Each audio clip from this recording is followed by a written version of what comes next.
La nuit tombait sur la ville alors que les lampadaires clignotaient à l'extérieur, projetant des ombres dansantes sur la cuisine sombre. Le silence était si profond qu'on entendait le goutte-à-goutte persistant du robinet de la salle de bain et les pas traînants des voisins à l'étage. Le téléphone portable restait silencieux, l'écran était éteint, sans aucune notification, sans une seule sonnerie. Il avait promis. Il a juré que, en ce jour spécial, rien au monde ne l'empêcherait d'arriver à l'heure. Qu'il ne la ferait pas attendre, qu'il ne gâcherait pas encore tout. Mais elle était là, seule, avec la table dressée comme un hôtel abandonné, la vaisselle soigneusement gaspillée, les bougies qui ne s'allumeraient jamais. Ses doigts tremblaient alors qu'il ramassait un morceau de fromage séché. Le porteur à ma bouche était un acte mécanique, presque cruel, la nourriture, autrefois fraîche et appétissante, n'était plus qu'un amer rappel de ce qui avait été perdu.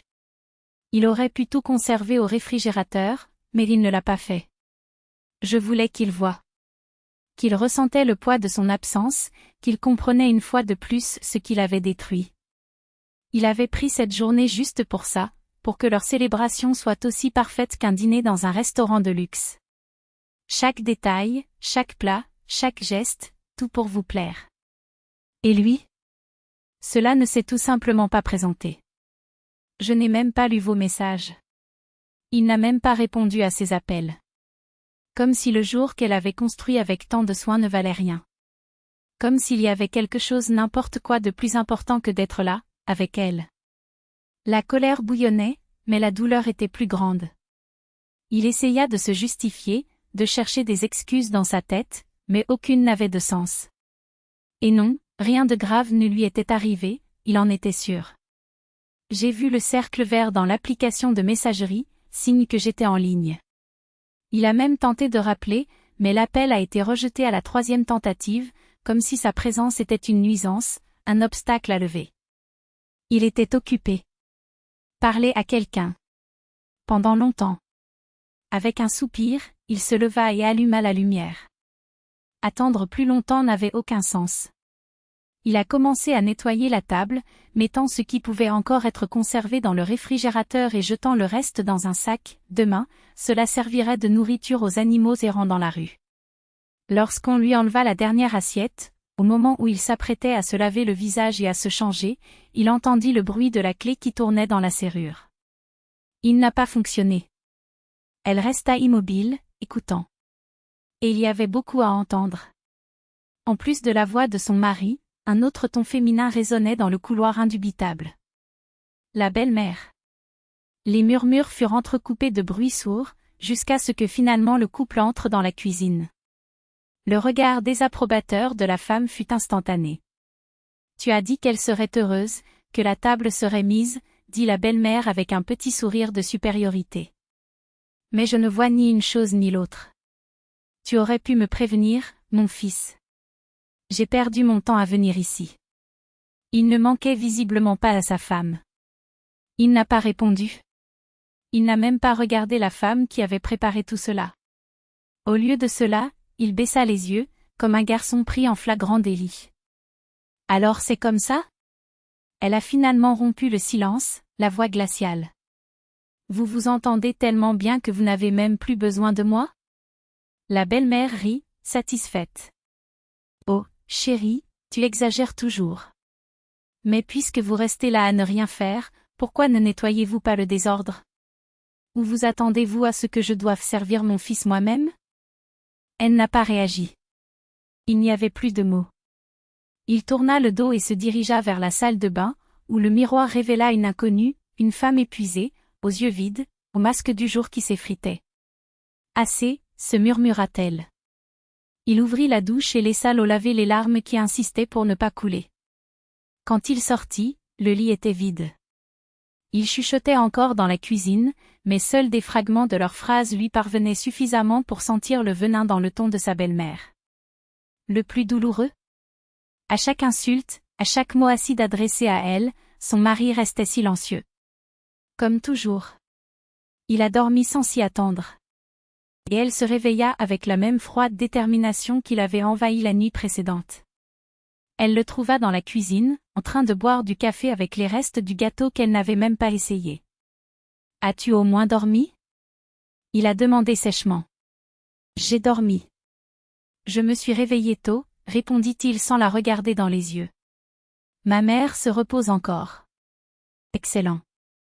Parce qu'il faut parler. Seul. Il hésita. À propos de quoi? À propos d'elle. Je ne veux pas que tu restes ici. Nos problèmes sont déjà trop grands pour partager la même maison. Avant qu'il ait pu répondre, sa belle-mère apparut à la porte, bâillant avec une satisfaction exagérée. Ah, l'intrigue a commencé? J'ai toujours su que tu étais ingrate, une femme qui ne méritait pas mon fils. Il a souri, comme s'il avait gagné la partie avant même qu'elle ne commence. Mais je ne discuterai pas. En fait, je pense que tu ferais mieux de faire tes valises et de partir. Il est resté ici depuis longtemps. Elle n'était pas surprise. J'attendais n'importe quoi de cette femme. Ce qui lui faisait mal, c'était qu'il ne la défende pas. Pire, il baissa la tête et murmura, comme un écho obéissant. Elle a raison. Nous avons déjà parlé. Tu ferais mieux d'y aller. Il n'y a eu aucun cri. Il n'y a pas eu de drame. Il a pris son sac, ses documents et est parti sans se retourner. Il ne savait pas et n'aurait pas pu imaginer que cette femme passerait la nuit dans une gare, seule, mais enfin libre. Et que, désormais, plus rien ne serait comme avant. À la gare, elle attendit que le soleil se lève. Avant le déjeuner, il était déjà chez ses parents, qui écoutaient tout en silence puis, sans hésiter, se rapprochaient de lui. Ensemble, tous les trois retournèrent à l'appartement qui, quelques heures auparavant, était encore le leur. Sa belle-mère ne put cacher son étonnement en la voyant arriver accompagnée. Les yeux se plissèrent, la voix était aiguë. Tes parents ont perdu leur temps, ma fille. Tout ce qui vous appartenait est déjà emballé, une valise, c'est tout. Mon fils a payé le reste et il reste ici. Elle n'a pas discuté. Il n'a pas élevé la voix. Elle haussa simplement un sourcil, comme si elle écoutait un enfant têtu, et fit signe à l'autre de la suivre dans la cuisine. Sur la table, il ouvrit le dossier qu'il avait apporté et fit glisser les papiers vers Svetlana Ivanovna. Qu'est-ce que c'est? La question est sortie automatiquement, mais le ton n'était plus le même. Lire? Je suis sûre que Platon ne vous a pas dit la vérité sur ses finances. Les doigts de la belle-mère tremblaient en tournant les pages. À chaque trait, le visage perdait davantage de couleur. Quand il eut fini, ses lèvres étaient blanches, comme si tout le sang s'en était écoulé. Cela ne peut pas être vrai. Il ne ferait jamais une chose pareille. Elle a juste haussé les épaules. Demande à mes parents. Ou aux témoins qui ont signé ces documents. Ou le juge, quand nous allons au tribunal. Il a montré la signature sur la dernière feuille. Platon devait cette somme à mes parents depuis plus d'1 an. Ils se sont tus parce que je le leur ai demandé. Désormais, il n'y a plus de raison de se taire. Les mains tremblantes, Svetlana Ivanovna composa le numéro de son fils. De l'autre côté, un lourd silence. Platon, pourquoi tu ne dis rien? La voix de la mère s'est brisée. Fils, as-tu oublié de me dire quelque chose? C'est vrai? Je t'expliquerai plus tard, maman. Donnez-moi juste un peu de temps. Elle a arraché le téléphone portable des mains de sa belle-mère. La voix, lorsqu'elle parlait, était glaciale. Explique, tu le feras. Mais pas ici. Ta mère va faire ses valises et quitter cette maison maintenant. Pensiez-vous que nous allions pardonner cette dette après que vous et elle m'ayez jeté à la rue? Une pause, mortelle. Tout est déjà au tribunal. La capitale est à nous. Viens aider ta mère à déménager. Elle raccrocha avant qu'il puisse répondre. Il regarda Svetlana Ivanovna, répétant avec la même froideur les paroles qu'il avait entendues des heures auparavant. Faites vos valises et partez. Aujourd'hui, il n'y a plus de train. Passez ensuite la nuit à la gare. Je n'ai rien dit d'autre. Ce n'était pas nécessaire. Ses parents ont parlé à sa belle-mère. Ils ont expliqué.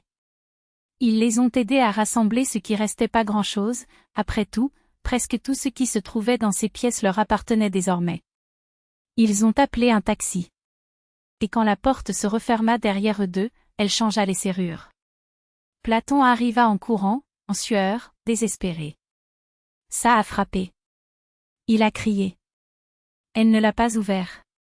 Il a simplement informé, à travers la porte, que toute discussion devait se faire avec l'avocat des parents, celui-là même qui avait déjà déposé le transfert de la société. Inutile. Le processus a été gagné avant même d'avoir commencé. La loi, cette fois, n'était pas de son côté.